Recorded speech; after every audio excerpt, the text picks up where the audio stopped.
দিন যত যাচ্ছিল মুসলমানদের অধঃপতন ততই বাড়ছিল।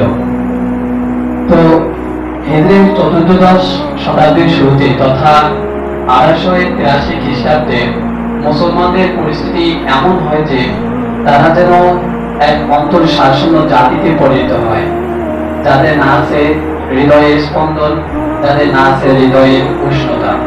মুসলিম জাতি যেন একটি বিশাল কাঠের পচা কাঠের যেন একটা বিশাল দালান, যার মধ্যে মানুষ এখনো আশ্রয় নেয়, কিন্তু দূর থেকে ভবনটিকে দেখতে লাগে একদম ভয়ঙ্কর। অবশেষে মুসলিম জাতির এই ভূমিগুলো লুণ্ঠনকারীদের মালে পরিণত হয়, কিন্তু লুণ্ঠনকারীদের থেকে হাত থেকে রক্ষা করার কেউই ছিল না। যখন এই হাত থেকে লুণ্ঠনকারীদের কেউ ছিল না, তখন লুণ্ঠনকারীরা আমাদের মুসলিম জাতির যত রাজ্য ছিল, যত ভূমি ছিল, তারা আমাদের এই রাজ্যগুলো দখল করে নেয়। দিন দিন মুসলিমদের অধঃপতন শুরু অধঃপতনেই হয়েতে থাকে। অতঃপর অষ্টাদশ শতাব্দীতে আমাদের মুসলিমদের উপর ঝাঁপিয়ে পড়ে ইউরোপীয় খ্রিস্টান ক্রুসেডাররা। তারা আমাদেরকে এমন ভাবে হামলা করে, যার ফলে মুসলিমরা আমাদের যে ভূমিগুলো রয়েছে, আমাদের এই ভূমিগুলো তারা ক্রুসেডার, তারা শত্রুদের হাতে তুলে দেয়। এবং আমাদের এই মুসলিম উম্মাহের মধ্যে এমন কিছু মানুষ ছিল যারা নিজেদের জাতির সঙ্গে বিশ্বাসঘাতকতা করে, তারা নিজেদের জাতির সঙ্গে বিশ্বাসঘাতকতা করে, তারা শত্রুদের তাঁবুতে গিয়ে শত্রুদের সাথে যোগদান দিয়ে নিজের ভূমিতেই তারা নিজেরাই হামলা করেছে। সামান্য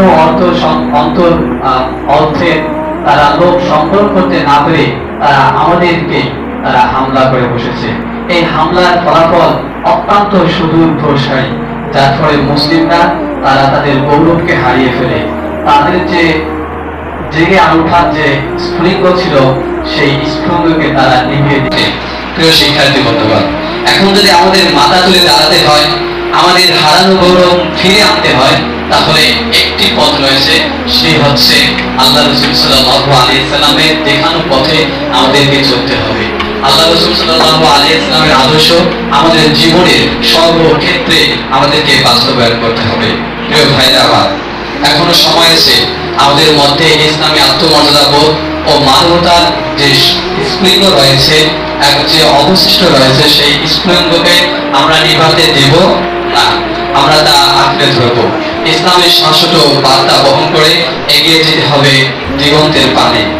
আসুন আমরা ইসলামের দিকে ফিরে আসি, ইসলামের জন্য বাঁচি, ইসলামের আলোয় আমাদের হৃদয়কে উজ্জ্বল করি।